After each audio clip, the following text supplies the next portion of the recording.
Dear students, मैं doctor पूर्णिमा दीक्षित आपको BSc second year में एसिड्स एंड बेस पढ़ा रही हूँ, जिसमें लास्ट लेक्चर में हम संयुग्मी अम्ल क्षार के बारे में पढ़ रहे थे। संयुग्मी अम्ल क्षार में एक प्रोटॉन का अंतर होता है।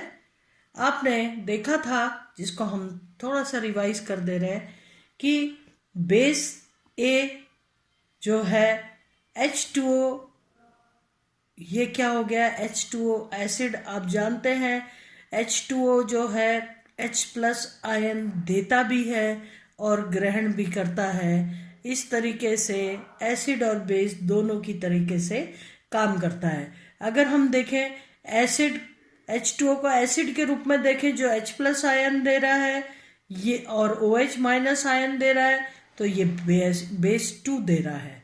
इसी तरीके से अगर हम बेस 1 को देखें, ये भी H2O है जो H प्लस आयन को ग्रहण करके और इस तरीके से बेस 1 बना रहा है।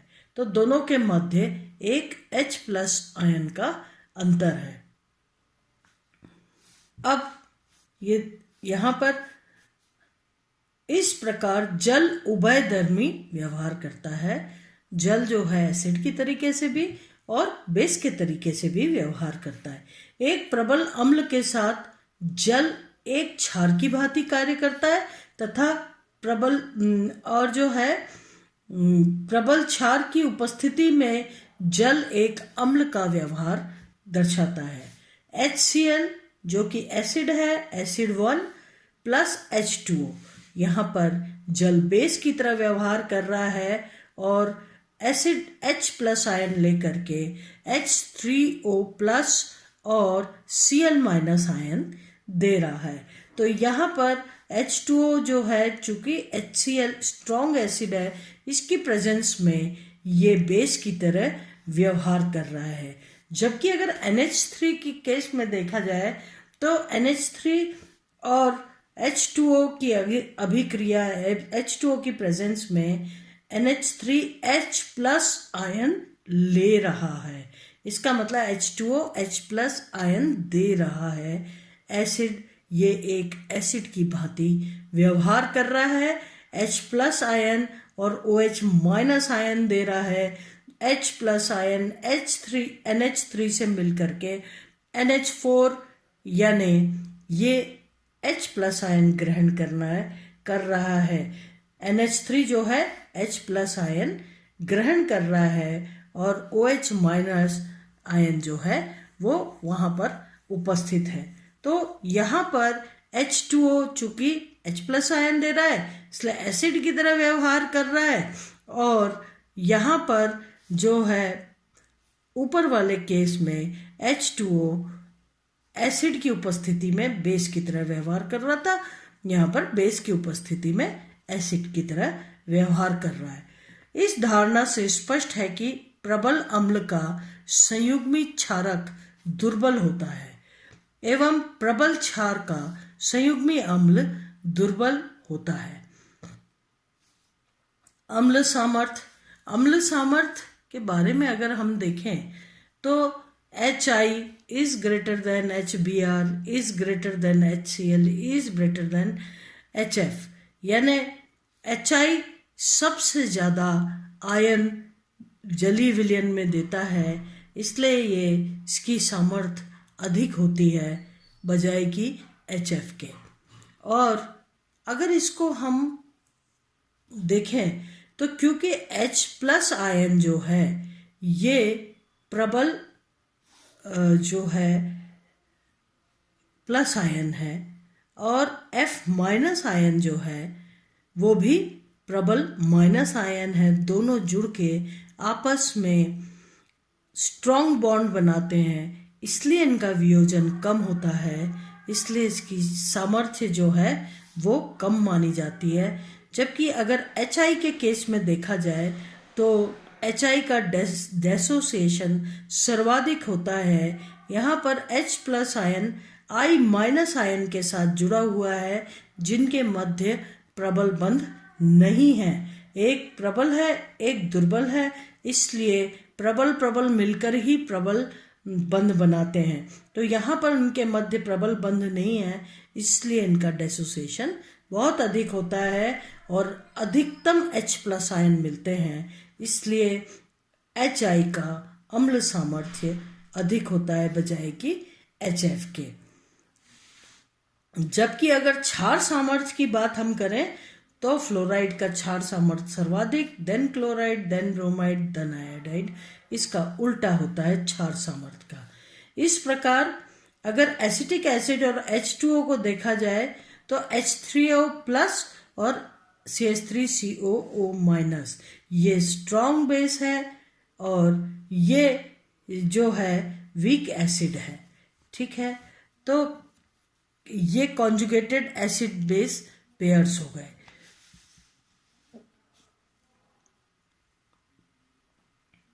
इस सिद्धांत के आधार पर अम्ल व क्षार निम्न प्रकार वर्गीकृत किए जाते हैं। अम्ल अणु जो है H+ आयन, Cl- आयन, धनायनिक जो है जैसे aluminium H2O6, hexa aqua aluminium जो है ये, तो H+ आयन और Al एक H2O का डिसोसिएशन हो गया और 5 H2O बचे हैं और एक OH- यहाँ पर आ गया और H+ आयन यहाँ पर H+ आयन प्लस ये आयन ये एल्यूमिनियम दे रहा है, इसीलिए इसे अपन एसिड की श्रेणी में लाएंगे क्योंकि यहाँ पर AlH2O5OH मिल रहा है प्लस H+ आयन मिल रहा है। अगर ऋणायनिक देखें तो HSO4 क्या दे रहा है, H+ आयन दे रहा है और SO4- आयन दे रहा है। तो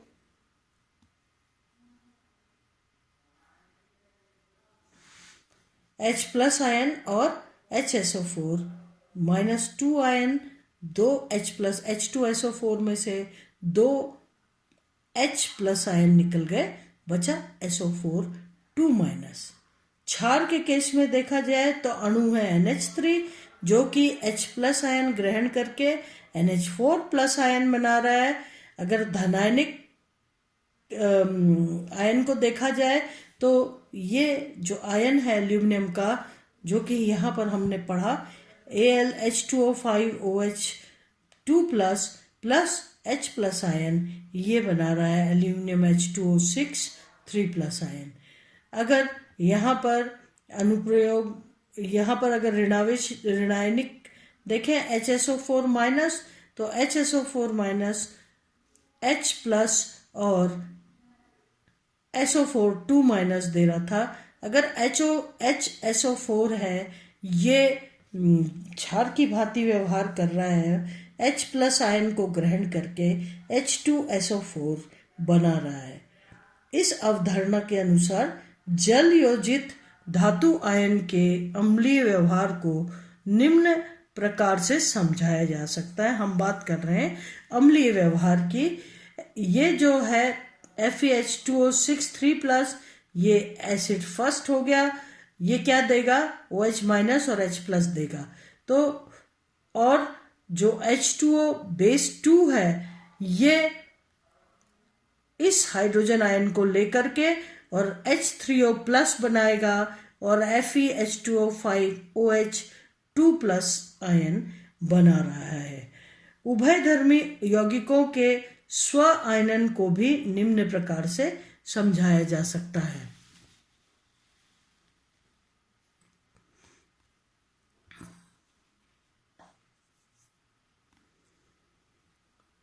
H2O acid 1 plus H2O base 2, H3O acid 2 हो गया और OH- बेस 1 हो गया। सीधी सीधी बात है, H+ OH- H+ H2O से जुड़ के H3O+ बना रहा है और OH- यहाँ पर उपस्थित है। H2O एसिड की तरह वर्क कर रहा है और H2O बेस की तरह वर्क कर रहा है। इसलिए हमने कहा था अभी कि ये उभयधर्मी है या उभयधर्मी कैरेक्टरिस्टिक शो करता है। H3O plus plus acid 2 plus OH minus, ये बेस 1। इसी तरीके से अगर NH3 के केस में देखा जाए तो NH3 H प्लस आयन ग्रहण करता है ना। तो ये NH3 जो है वो NH3 से ही अभिक्रिया कर रहा है और NH4 प्लस ये NH4 प्लस एसिड बना रहा है और NH2 बेस बना रहा है। इस प्रकार की अभिक्रिया आप अविलायक अजली विलायक में पढ़ेंगे। वहां पर ये अमोनिया HF ये चीज जो है ये आप वहां पर पढ़ेंगे। इसी प्रकार सभी प्रकार के प्रोटॉन स्थानांतरण प्रक्रमों को उदासीन प्रक्रम भी कहा जा सकता है। Acetic acid acid 1 plus OH minus base है, तो ये मिला करके हो गया CH3COO और H2O एसिड 2। ठीक है, ये कॉन्जुगेटेड एसिड बेस जो है। अब यहां पर अगर NH4 प्लस का केस देखा जाए तो NH4 प्लस प्लस आयन देता है, H प्लस आयन देता है, इसलिए ये एसिड हो गया। साइनाइड आयन बेस 2 लिया गया है, NH3 बेस 1 और HCN एसिड 2। इसी तरीके से बॉर्नस्टेड लॉरी धारणा के आधार पर संयुग्मी अम्ल क्षार युग्म समान संख्या वाले युग्म संयुग्मी युग्म अम्ल युग्म अम्ल क्षार युग्म है। ये कुछ जो ब्रॉन्स्टेड लॉरी की धारणा के अनुसार अम्ल क्षार युग्म है। ये आपकी बुक में भी दिया हुआ होगा, इसलिए मैं एक दो को समझा देती हूँ। HCl प्लस H2O, यहाँ पर HCl की उपस्थिति में H2O बेस की तरह वर्क कर रहा है और HCl जो है H प्लस और Cl माइनस की तरीके से काम कर रहा है और H2O जो है ये H प्लस आयन को एक्सेप्ट करके H3O बना रहा है। अगर H2SO4 के केस में देखा जाए तो ये एक H प्लस आयन दे करके यहाँ पर भी H2SO4 अम्ल की तरह स्ट्रॉन्ग अम्ल है, इसलिए H2O बेस की तरह काम कर रहा है। H प्लस आयन लेके H3O बना रहा है और HSO4 बना रहा है। तो इस तरीके के बहुत सारे संयुग्मी अम्ल क्षार युग्म जो है आपकी बुक में दिए हुए हैं। ये चीज और उस प्रत्येक अभिक्रिया में देख लीजिएगा आप कि 2 अम्ल होंगे और 2 क्षार होंगे जो कि संयुग्मी अम्ल क्षार युग्म कहलाएंगे। ठीक है, अम्लीय अथवा क्षारीय प्रकृति का निर्धारण प्रयुक्त विलायक के आधार पर ही संभव है। जैसे जल अणु NH3 के साथ प्रोटॉन ग्राही यानी क्षार है, जबकि NH3 के साथ प्रोटॉन दाता यानी अम्ल है। उदाहरण के तौर पर आप देखिए तो NH3 plus H2O, NH3 minus plus H3O plus. तो यहाँ पर NH3 की उपस्थिति में जो H2O है वो बेस की तरह वर्क कर रहा है, जबकि NH3 की उपस्थिति में H2O जो है वो H प्लस आयन दे रहा है और एसिड की तरह यूज हो रहा है। तो nitric acid H plus ion देगा, H2O H3O प्लस में बदल जाएगा NO3 माइनस, और यहाँ पर H2O NH3 से NH3 को H प्लस आयन दे रहा है, इसलिए ये अम्ल की तरह व्यवहार कर रहा है। इसी प्रकार HNO3 जलीय विलयन में अम्ल की भांति व्यवहार करता है, जबकि द्रव HF में क्षार की तरह। अब क्षार की तरह यानी प्रोटॉन ग्रहण करने की तरह। तो इसमें HNO3 जब H2O के साथ है तो हम जानते हैं HNO3 स्ट्रॉन्ग एसिड है, H2O बेस की तरह व्यवहार कर रहा है, और इस तरीके से HNO3 जो है H प्लस आयन H2O को देकर के H3O प्लस बन रहा है और उधर NO3 माइनस बन रहा है। अगर HF और HNO3 में देखें तो क्या होगा, फ्लोराइड जो है वो F माइनस और H प्लस में कन्वर्ट हो रहा है और इसीलिए HNO3 जो है H2NO3 प्लस यानी हाइड्रोजन H प्लस आयन को ग्रहण कर रहा है। ये बेस है और ये एसिड है। ठीक है, तो H प्लस आयन को ग्रहण कर रहा है ये बेस, यहाँ पर ये HNO3 जो है ये H प्लस आयन को ग्रहण कर रहा है, HNO3 बेस है, ये एसिड है और यहाँ पर ये जो है ये एसिड है और ये बेस है।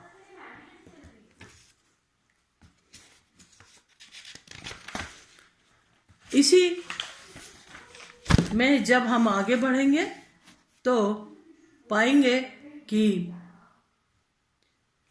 इन सब चीजों की उपयोगिता क्या है। ब्रॉन्स्टेड-लॉरी ने कहा, आखिर ब्रॉन्स्टेड-लॉरी ने इतने सारे बातें हमको बताई तो इसकी उपयोगिता क्या है। यह धारणा अम्ल एवं क्षारों को पदार्थ की प्रकृति के आधार पर परिभाषित करती है। यानी अगर प्लस आयन दे रहा है तो अम्ल होगा और अगर माइनस आयन दे रहा है तो क्षार होगा। तो यह धारणा अम्ल एवं क्षारों को पदार्थ की प्रकृति के आधार पर परिभाषित करती है, न कि जलीय विलयन में आयनों की उपस्थिति के आधार पर। सेकंड, लवण जल अपघटन का स्पष्टीकरण करती है। एग्जाम्पल, FeCl3 विलयन में FeH2O6 3+ आयन तथा Cl- उपस्थित हैं। Cl- और HCl प्रबल अम्ल का जो है संयुग्मी क्षार है, दुर्बल संयुग्मी क्षार है, जिसका सामर्थ्य H2O की अपेक्षाकृत कम है। इस अभिक्रिया का प्रोटॉन स्थानांतरण साम्य निम्न होगा, जिससे परिणामी विलयन अम्लीय होगा। अब देखिए FeH2O6 3+ प्लस H2O। अब यहाँ पर एक H2O जो अणु है इसका वियोजन हो रहा है, H प्लस आयन और OH माइनस आयन बन रहे हैं। OH माइनस आयन यहाँ पर उपस्थित है और H प्लस आयन H2O के साथ जुड़ करके H3O प्लस बना रहा है। तो यहाँ पर ये H2O जो है ये H प्लस आयन को एक्सेप्ट कर रहा है, इसलिए ये बेस की तरह व्यवहार कर रहा है और चूंकि ये H प्लस आयन दे रहा है इसलिए एसिड की तरह व्यवहार कर रहा है। यह धारणा अनेक पदार्थों के क्षारक सामर्थ्य को समझाती है। खास बात है जहां आर्रेनियस सिद्धांत सिर्फ H प्लस आयन के ऊपर ही बेस्ड था, वहां पर ये ब्रॉन्स्टेड-लॉरी थ्योरी ने जो है कई पदार्थों के बारे में बताया और उनके अम्ल और क्षारक व्यवहार को भी समझाया। जैसे यह धारणा अनेक पदार्थों के क्षारक सामर्थ्य को समझाती है, जैसे पिरिडिन HSO4 और H2C5O-। ठीक है, ये इस तरीके से अनेक पदार्थ के क्षारक सामर्थ्य को दर्शाती है। माइनस आयन है तो ये H प्लस आयन को एक्सेप्ट करेंगे। इस धारणा के अनुसार अम्ल क्षारक व्यवहार किसी विलायक पर नहीं निर्भर करता है। अब इसकी सीमाएं क्या हैं? यह अवधारणा अम्ल क्षारकों अभिक्रिया में प्रोटॉन स्थानांतरण पर अधिक बल देती है, लेकिन कई अम्ल क्षार अभिक्रियाओं में प्रोटॉन का स्थानांतरण नहीं होता है। जैसे उदाहरण के तौर पर ये सल्फर डाइऑक्साइड, और जलीय विलायक में पढ़ेंगे आप, सल्फर डाइऑक्साइड और सल्फर डाइऑक्साइड के दो मॉलिक्यूल आपस में रिएक्ट को होके SO3 और SO2+ के रूप में इस विलायक में उपस्थित होते हैं। इसी तरीके से कैल्शियम ऑक्साइड को देखें तो CaOSiO2, यहाँ पर प्रोटॉन है ही नहीं, तो यहाँ पर CaSiO3 ये बन रहा है। ठीक है, इसी तरीके से BrF3 तो BrF4 माइनस और BrF2 प्लस, इसी ये सब अजलीय विनायक हैं और इस तरीके से अभिक्रिया प्रदर्शित करते हैं। इस सिद्धांत द्वारा किसी पदार्थ को अम्ल या क्षारक के रूप में विभाजित नहीं किया जा सकता, क्योंकि उसका आचरण विलायक की प्रकृति पर निर्भर करता है। कोई पदार्थ किसी अभिक्रिया में अम्ल है तो अन्य अभिक्रिया में वह क्षारक हो सकता है। कुछ पदार्थों को अम्ल के रूप में मान्यता मिली हुई है, अतः अम्ल उनके नाम का भी भाग है। HCl जैसे अम्ल ही है, हम जानते हैं। इस सिद्धांत के अनुसार ऐसे पदार्थ क्षारक भी हो सकते हैं, वह कहीं पे अम्ल की तरह और कहीं पे क्षार की तरह व्यवहार कर रहे हैं। एग्जाम्पल के तौर पर HClO4 में H2SO4 सल्फ्यूरिक अम्ल एक क्षारक है। HClO4 एसिड 1 है, H+ आयन दे रहा है, और ये बेस जो है H3SO4 में कन्वर्ट हो रहा है H+ आयन लेके, और HClO4 बेस एक बना रहा है। तो इस तरीके से कुछ ब्राउनस्टेड-लाउरी थ्योरी की सीमाएं हैं। इसके बाद अगला सिद्धांत दिया गया जो कि हम अगले लेक्चर में पढ़ेंगे। आज के लिए इतना ही। आप सभी को बहुत बहुत धन्यवाद।